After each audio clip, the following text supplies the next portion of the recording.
nice. If we went from the Earth to the moon, where is the evidence? We would have never have met Kennedy's deadline of reaching there and returning by the end of the decade. Could this have been produced in Hollywood with special effects?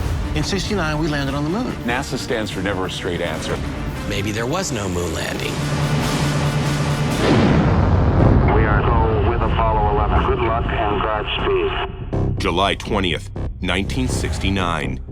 The United States successfully lands the first man on the moon. One small step for man, one giant leap for mankind. But seeing is not always believing. Now, a former FBI agent, a conspiracy theorist and former aerospace consultant, and an American astronaut are all on a mission. They'll question witnesses. That's the actual report? That's it. Pick apart the evidence. When I saw his name on one of the documents, I was shocked. Test theories with new experiments. Oh, it was basically a bomb. And butt heads. Look at that, the Apollo landing site. Looks like evidence of a boulder to me. To determine once and for all if one of mankind's biggest accomplishments ever really happened. History isn't always correct. That's what I'm trying to say. Ooh, wow. America celebrates being the first to put a man on the moon. It came in peace for all mankind. But conspiracy theorists argue there's no way it happened. Dude, seriously, that sounds fishy. And they say science is on their side, Declassified documents right here. claiming that no human could have made it through the radiation of space Liftoff on Apollo 11. to land on the moon alive. These two intense belts of very highly charged protons are just going to put out so much radiation that it would basically fry the astronauts inside. But just how far would the U.S. go to beat the Soviets to the moon? They brought Nazis over to be able to go to the moon.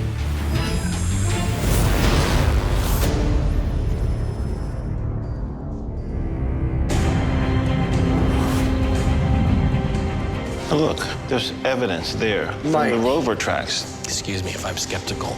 I was a special agent with the FBI for 4 years, but no one knows NASA like an insider. As an astronaut, Leland Melvin has insight into NASA's capabilities that I could never have. I want to show you what we're looking at out here. We are flying on STS-122. This is the tail of the Space Shuttle Atlantis. Look at that, right there. I hate conspiracy theories, and I know that Mike Barra is a big part of the conspiracy community that claim the moon landing never happened. There are a lot of people in my community who highly doubt whether or not NASA actually landed a man on the moon. But he was also an aerospace consultant. I think I can convince him once for all that the moon landing really did happen, like we've always known since 1969. Let's face it, we don't have any visual evidence, any video evidence. Come on. Come on, dude. I think I know as much about the moon landings as anybody, and at this point, I'm just as sure I'm right as Leland is. In the FBI, we follow the leads no matter where they take us, no matter how unpleasant those places may be. Is there any real evidence that we went to the moon in '69? Polls have shown that 1 in 20 people don't believe that man ever set foot on the moon. The moon hoax conspiracy theory is real. It's a living, growing thing. So I've got a guy in Portland that I would like you to meet. He's been one of the people that's been questioning the moon landing scenario for a long time. So who wants to go with me? I want to go. I want to hear what he has to say. Yes, I want to hear what he has to say. But I also want to use my experience and training to dispute whatever whacked out claims he has to say.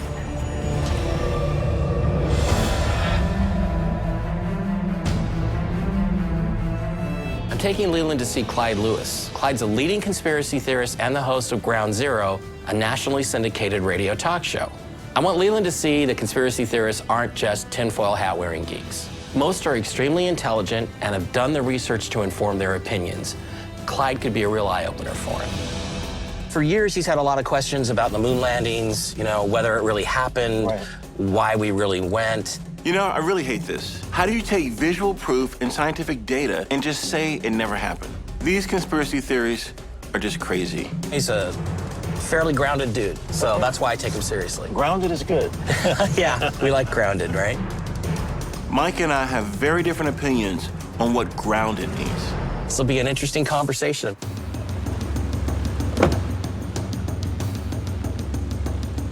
I'm Clyde Lewis, and this is Ground Zero.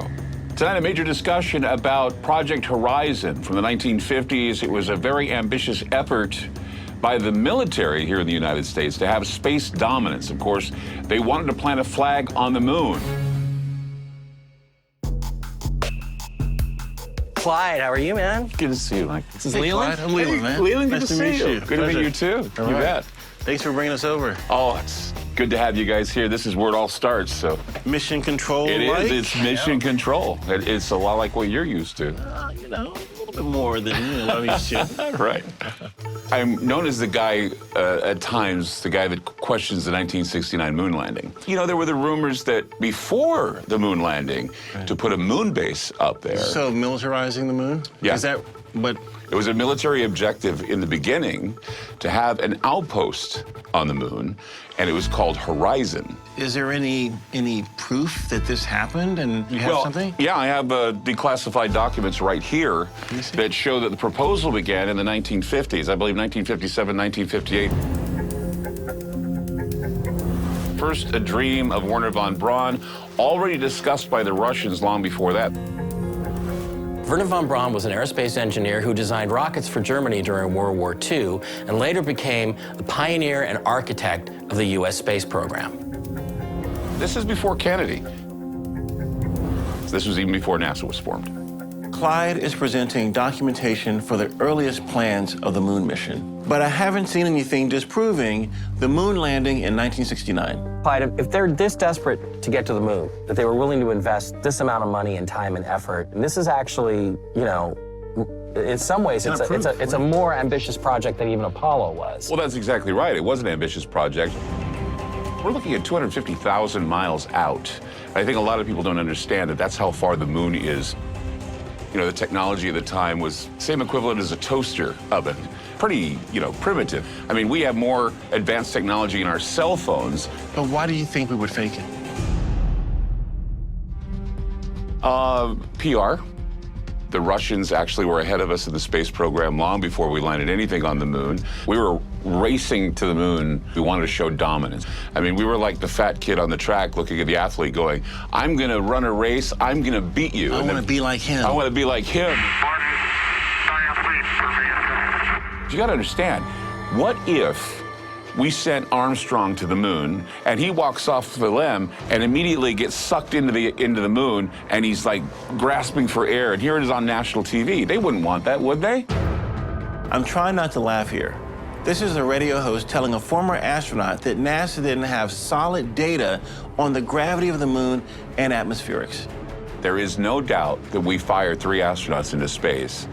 400, 500 miles out before the Van Allen belt. They could be orbiting around. While down on the planet, we have a nice studio set aside to keep the astronauts from making any big mistakes or anything going on. Imagine this. The astronauts are kind of like orbiting up there, and then they splash back down again, and no one is the wiser. They had to make sure they covered every single base, including having a good PR situation going on with no one dying on the moon. For 24 years, I worked for NASA. And throughout the course of those 24 years, I have seen the utmost in integrity, especially with our space program. And there is a huge PR machine at NASA to make things look good for American public and everything, but they've sacrificed their families, their children, everything to do this thing as Americans. But to say that it didn't happen in '69. Is there anything in history that you question?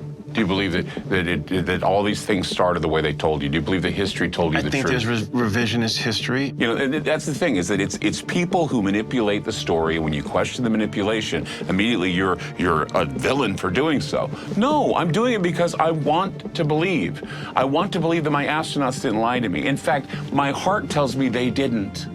But my brain is engaging now, and my confusion is there. There are so many things I have questions about that when I question, immediately people get pissed off. Now, why is that? I think some people get pissed off because of the sacrifices that we lost these lives. Right. And then someone is pissing over the graves. I guess being so close to it and listening to John Young, this man of utmost integrity. I would walk my dogs around to his house, and he would pet my dogs on the head, and we would have these discussions about him walking on the moon. And I just There is no way that I could ever see a man like that lying. It happened, but not the way they said it did. So you're calling John Young a liar? No, I'm not. I'm not. I'm saying if you say it didn't happen and John Young told me that it did. It didn't happen the way they said it did. He said it did. In '69, we landed on the moon. NASA stands for never a straight answer, and it's always been that way. Ooh, wow. Don't punch him. I'm glad they stopped when they did. Clyde clearly got under his skin and kept pushing. I don't know if you noticed, but I was starting to get a little bit upset because... Yeah, I did, yeah. How dare he insult my integrity and the integrity of those that have worked so hard, and actually those who have died. I met Neil Armstrong, I know Buzz Aldrin. You know, these people are they've worked their butts off. Regardless if it upsets Leland or not, I still question whether we went to the moon. Clyde Lewis really ticked me off, but he did have declassified documents backing up some of his claims. That tells me that the investigations that Mike, Chad, and I are doing are valuable for people on both sides of the conspiracy theory. Clyde brought up Wernher von Braun. He's central to a huge conspiracy theory about the government's lies and cover-ups related to our race to space. I keep on coming across suspicious information in my research. Operation Paperclip.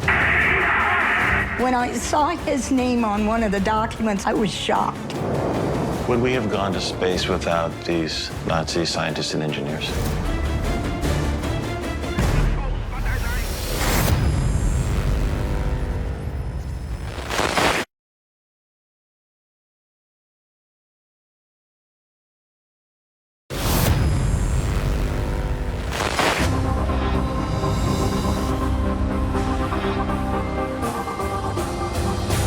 The conspiracy theory is alive and well, and so is our investigation.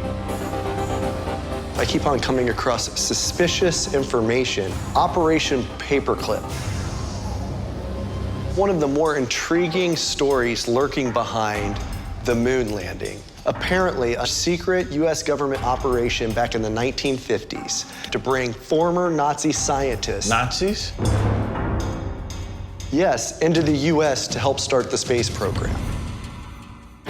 At the start of World War II, German engineers were already developing rockets for space exploration. But then the command from the Third Reich was, make these rockets into weapons.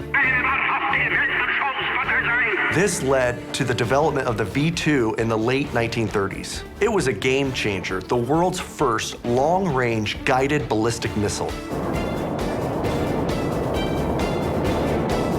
The German rocketeers had learned to generate enough thrust to deliver one-ton payloads of high explosive 200 miles across the European continent. The Germans were building these rocket missiles at a breakneck speed. The V-2 was such an effective delivery system that it provided the basis for the present-day Scud missile. I 100% believe that the U.S. was so desperate to beat the Soviets to the moon that they would recruit Nazis to gain access to their technologies. I've seen the evidence that proves this. You can't tell me that our country's leadership would bring in active war criminals to aid America's race to the moon. I've located someone that first uncovered this story, so we're going to Florida. Whatever Operation Paperclip was, it involves the earliest days of the space program. We're meeting with the investigative reporter who broke the story of the U.S. government bringing Nazis into the space program. So we're getting ready to go talk to Linda Hunt, former reporter. Where was she a reporter? CNN. Under paperclip policy, war criminals and ardent Nazis were supposed to have been excluded. This is Dieter Grau, who, like most of those under investigation, lives in Huntsville, where he worked for NASA as director of a lab at the Marshall Space Flight Center. I promise that I wouldn't make any further statements on the subject. I've known about Linda for years. She's won awards for her investigative journalism. I want Chad and Leland to hear how America recruited not just German engineers, but Nazi party engineers to help get the U.S. to the moon. If this is true, and they were working side by side with Nazis to get into space, that casts a huge shadow over NASA. Hello. Hello. We really appreciate you being able to speak to us today. We understand you broke the Operation Paperclip story. Can you share a little bit of how that took place and how you broke that story? I had a reputation as being somewhat of a tenacious journalist. Around 89, 90, I heard a rumor that they brought Nazis over for Paperclip to work in the space program. In the National Archives, some of the records were there. So I started declassifying the files of the Germans who were brought over. It was a long struggle. I mean, it was terrible. So what did you have to do to uncover all the details about this part of it? Hardcore research, which I love. A lot of library research, backgrounding, and then went after the records. Mm-hmm. How many people were brought over on Operation Paperclip? 1,500. 1,500 people. Scientists, engineers, Chemical warfare, Air Force. The myth was that these people were carefully checked and they didn't bring any war criminals or bad people over. The minute I got some of the records, it was obvious that, it wasn't true.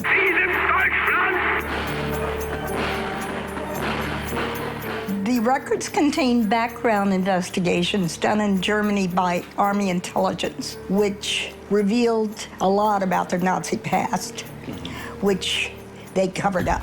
They brought Nazis over to be able to go to the moon.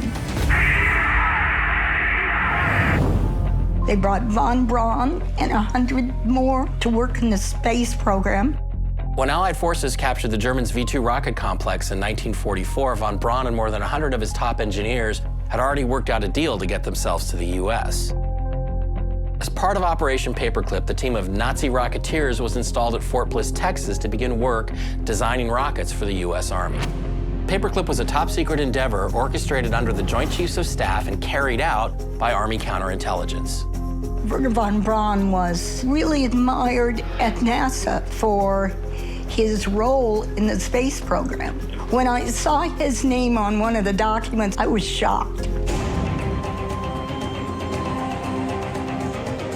Von Braun's file, the records that I got were copies, but not the originals. I think they'd been destroyed.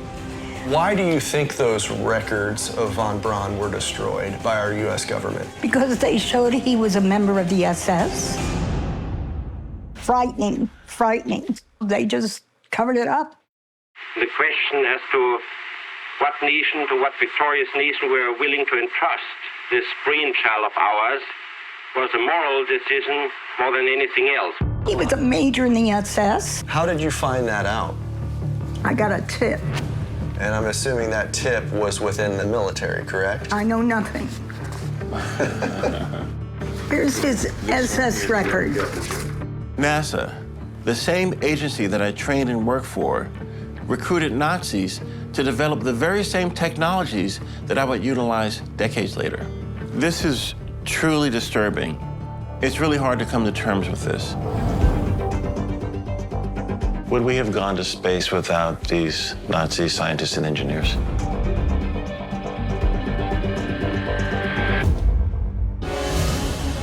The test results that could disprove everything we believe about the 1969 moon landing. So the capsules were made out of aluminum. We're going to show the blocking power of aluminum.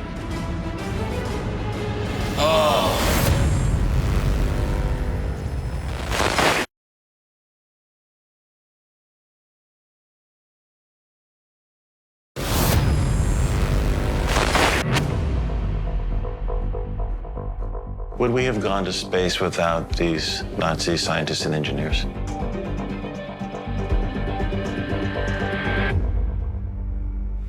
I don't think so. It's hard for me to say that, but I don't think so, to be honest. Our people weren't trained like that. They didn't have the expertise, they didn't have the knowledge or the experience. Von Braun and the group provided a base of education for them to be able to go to the moon. It's a real dilemma. It's the end justifies the means. Do you think that was worth it? A survivor of the concentration camp. I asked him that question, and I'll give you his answer. Maybe, but they should have paid a little bit for their crime.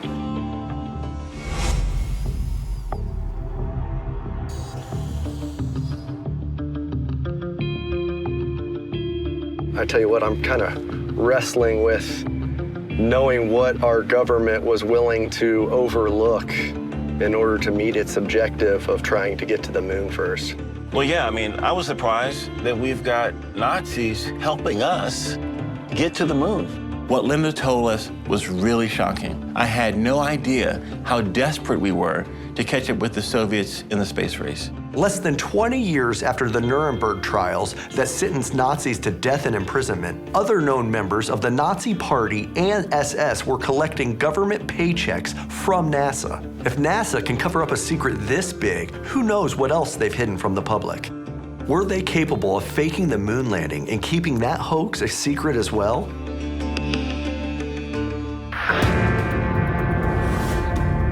What Linda told us really makes you believe that NASA has some dark secrets. This is why conspiracy theorists think NASA has been feeding us a litany of lies for decades. Look, even if true that we use former Nazis, it is so disturbing. But it doesn't mean that we didn't go to the moon. I'm going to call BS. What it shows is that America is willing to lie about things that it's ashamed of, and letting down the late JFK's promise to get to the moon seems pretty shameful to me. When von Braun transferred to NASA in 1960, he made acquaintance with friend and colleague James Van Allen. In 1958, James Van Allen, analyzing data from satellite missions, discovered two enormous belts of high radiation surrounding the planet, trapped in place by Earth's magnetic field. And these Van Allen belts are the foundation of another major conspiracy theory. Look, if NASA was willing to work with our former enemies, the Germans, some of whom may have even been war criminals, it seems to me that it wouldn't be that much of a stretch to assume that they were willing to take big risks with the astronauts being irradiated by the Van Allen belts.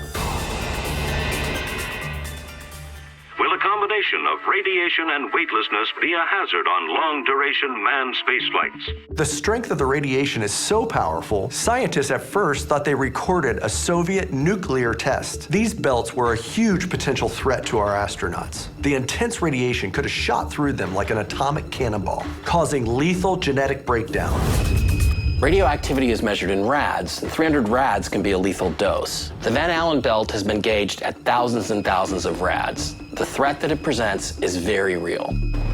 This is not X-ray level radiation. The amount of radiation in those belts would burn skin, melt bones, and void the human DNA structure of those astronauts. The inner Van Allen belt, at an altitude roughly 600 miles above the Earth, has a lot of really dangerous proton particles, flux alpha particles. But the outer belt, from 8,400 to 36,000 miles in space, is possibly deadlier, with an extremely high flux of electrons, or beta particles. This is the subatomic radiation that penetrates skin and body tissue. It was only recently that scientists discovered that there was less radiation than imagined in certain parts of the Van Allen belts. In the 1960s, what could possibly make NASA think they could rocket through them? The alternative, if they decided that that risk wasn't worth it, maybe they would make another choice. Maybe they would choose not to go at all. The primary conspiracy theory is that Neil Armstrong, Buzz Aldrin, and Mike Collins circled the planet in a low Earth orbit while a staged moon landing film aired, and then they splashed back down to Earth afterwards. Maybe we never went through the Van Allen belts. Maybe there was no moon landing. We need to solve this mystery.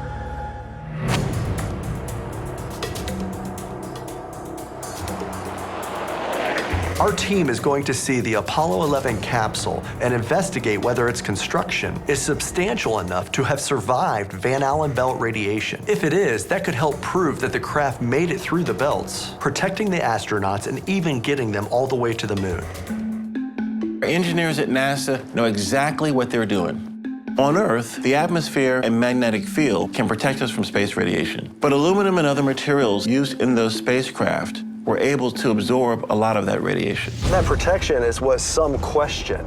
So that's why we're here in Seattle. We actually have the opportunity to get eyes on a really unique artifact. To celebrate the 50th anniversary of the moon landing, the actual Apollo 11 capsule is touring the country. That's the capsule that Neil, Buzz, and Michael flew home in. Roger, we got you coming home. So let's go see the capsule. Let's go see the That is awesome.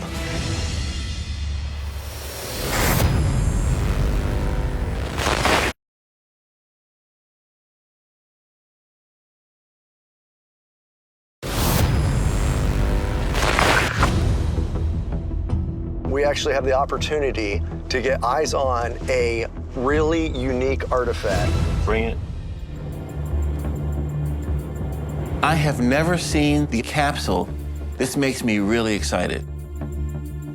I have absolutely no doubt that the engineers at NASA researched and tested again and got this design exactly right. Chad has arranged for us to scan the Apollo capsule to find out just how protected the astronauts were when they traveled through the radiation of the Van Allen belts. This is pretty cool. This is really cool. Destination Moon. Look at that, they got an SR-71 and everything.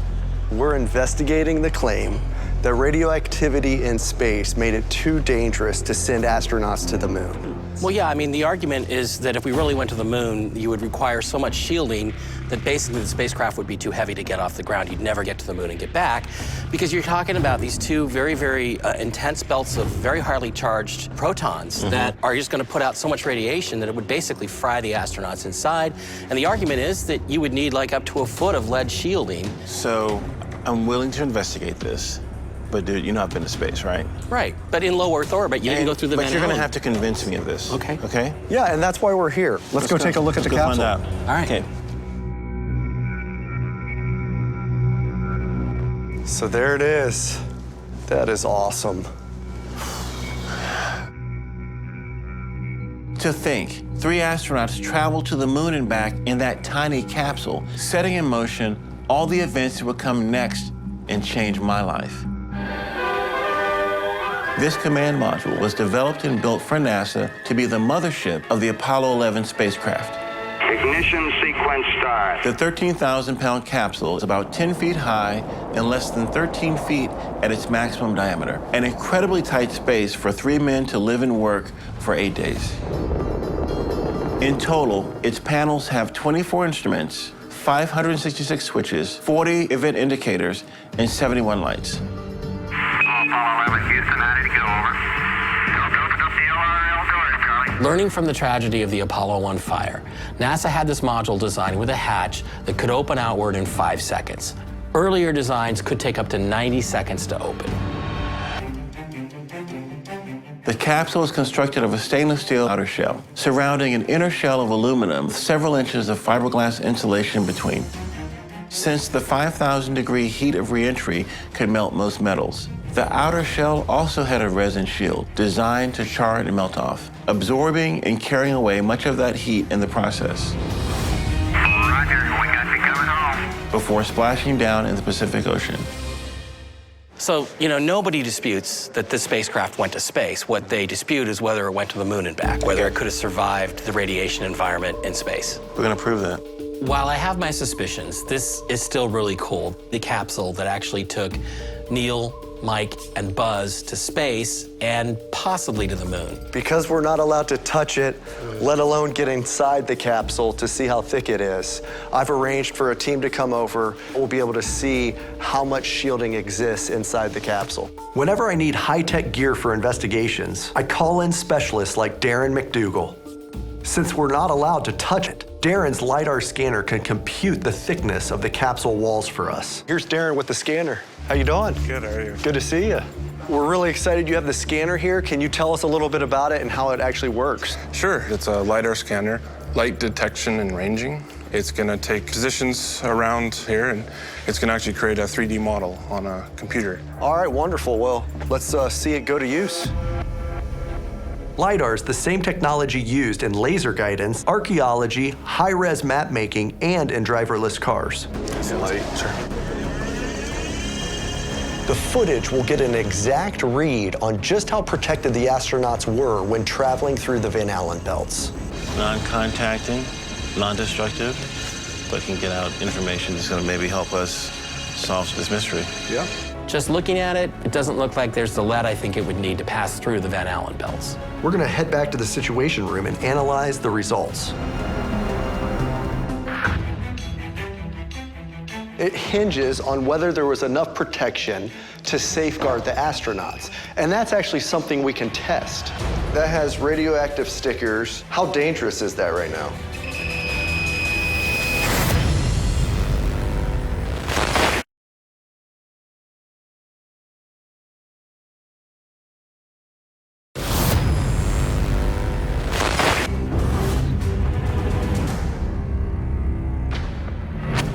I gotta tell you, the outer skin was so ravaged by the return burn into the Earth's atmosphere. I was pretty shocked. I feel like, given the radiation out there, there needs to be at least a foot of lead making up the capsule walls to protect the astronauts. You know, I remember those returns on the space shuttle traveling at 17,500 miles per hour. Re-entering the atmosphere, that shuttle heated up to 3,000 degrees Fahrenheit. Yeah, you know, re-entry is challenging for any spacecraft, there's no question about that, but the real issue here is the amount of shielding that would be necessary to go through the Van Allen belts. I mean, that's really the point of contention. I gotta tell you, the results were staggering. Less than 3 inches of steel and aluminum. Okay, so 3 inches, that's like, wow. It's pretty obvious that there was no way there was enough shielding for them to be protected going through the Van Allen belts. The walls of the capsule were just not thick enough to stop it. Maybe there was no moon landing.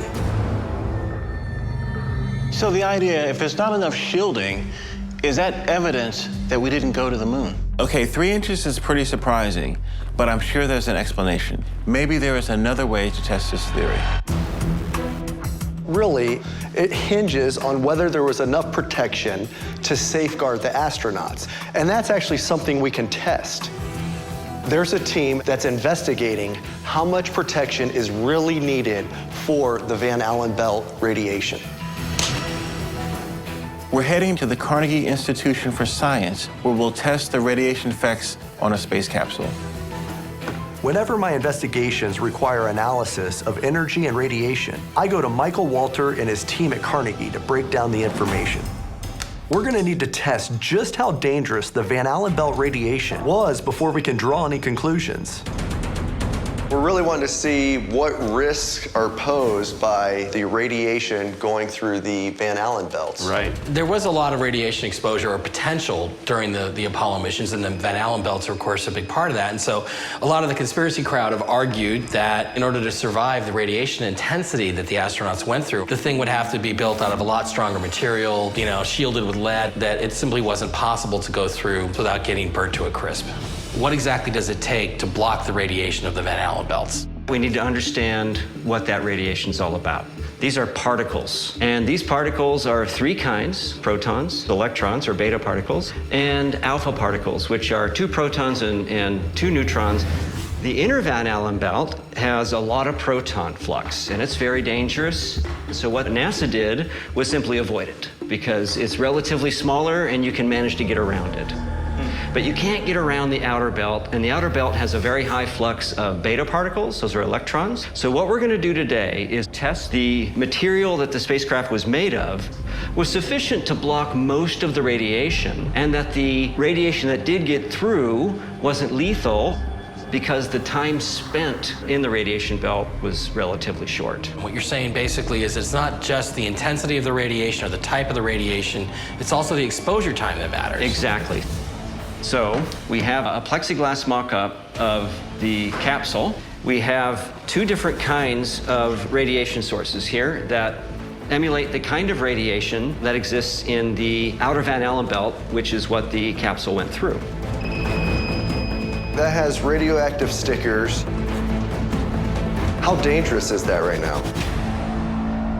These aren't dangerous. The flux is so low that it's much, much less than getting an X-ray at a dental office. All right, just caution, radioactive material kind of alerts my senses. Of course. Here is our alpha particle emitter. It's radioactive, and you can hear all the counts going into that Geiger counter. It's about a millirad per hour. I'm curious to see what this radiation test shows us because it will definitively tell us whether or not the astronauts could have survived a trip through the Van Allen radiation belts. So what we're going to do is we're going to show you the stopping power of just the plexiglass in our mock-up capsule here. Dr. Walter is placing his plexiglass replica of the Apollo 11 capsule on top of the radioactive pellet. He's going to measure how much radiation gets through the barrier. Put that there. Here's our capsule. We'll lower our Geiger counter in.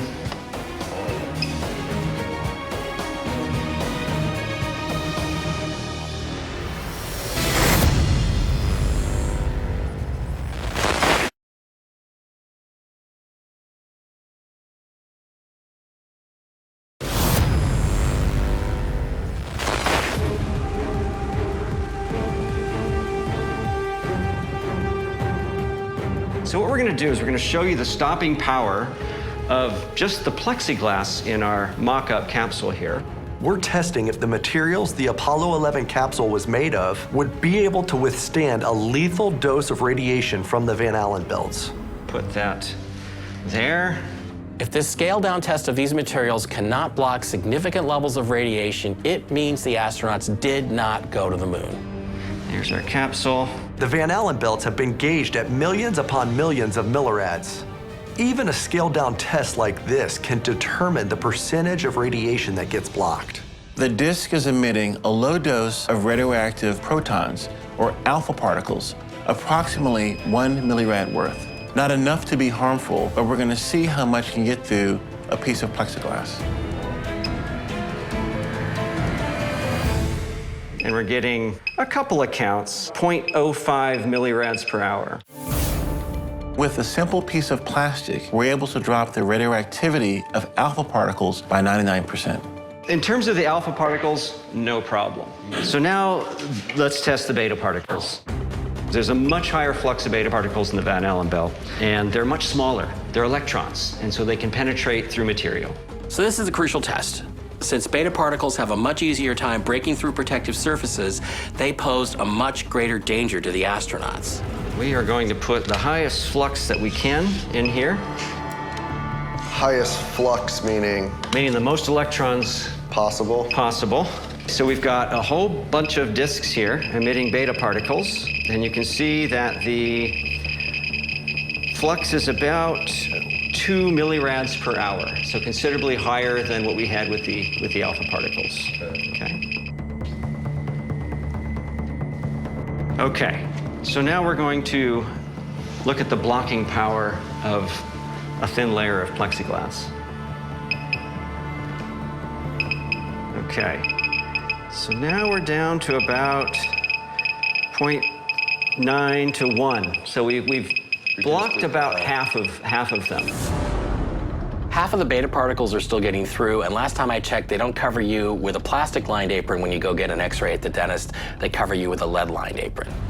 There are some conspiracy theories saying that the capsule needed to be made of lead in order to stop any of these particles from penetrating. What is your thoughts behind that? Well, lead would be great because it's very dense, and so it would stop all these particles in their tracks.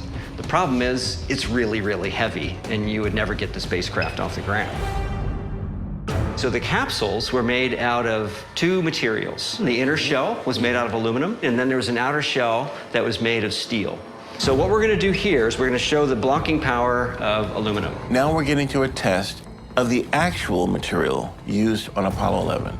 This is what we came to find out. 3 inches of aluminum and steel provide enough of a barrier against space radiation.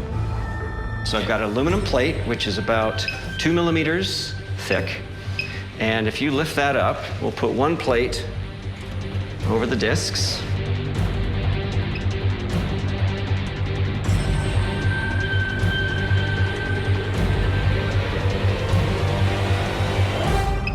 And now now the counts are down to about 0.1 or 0.2 millirads per hour. Wow.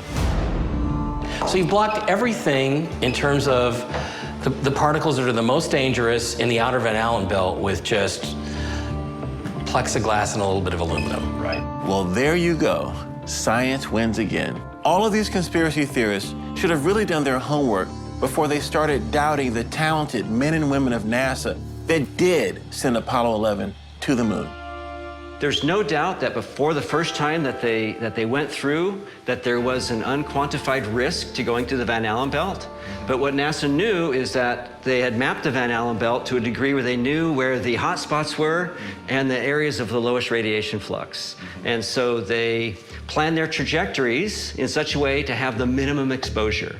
There were a lot of risks with the moon missions. Just getting off the ground, making it up into orbit, putting somebody on the moon and getting them off. Those were all much higher risks than the risks of going through the Van Allen belt. Okay, that's why we do the test. But, like Dr. Walter said, there are plenty of other risks. So this test doesn't completely close the book on NASA faking the moon landing.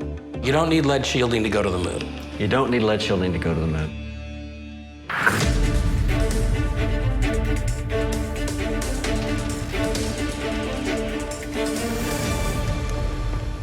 I think the radiation test was awfully convincing. With just a thin sheet of aluminum, it stopped 99% of the alpha and beta radiation. The science demonstrated it. And there's all types of radiation out there. Some of it's not harmful, but if it is, agencies like NASA, with all their scientists and engineers, can figure out how much shielding we need. Yeah, look, 1%, you can get a higher dose of radiation than that just by flying to Denver and stepping off an airplane into the sunshine. So I think we can pretty much say that the idea that the Van Allen radiation belts would stop us from going to the moon is all BS. All right, so the scientific proof that I saw changed my mind. We could have made it safely through the Van Allen belt, but that still doesn't prove that we actually made it to the moon in '69.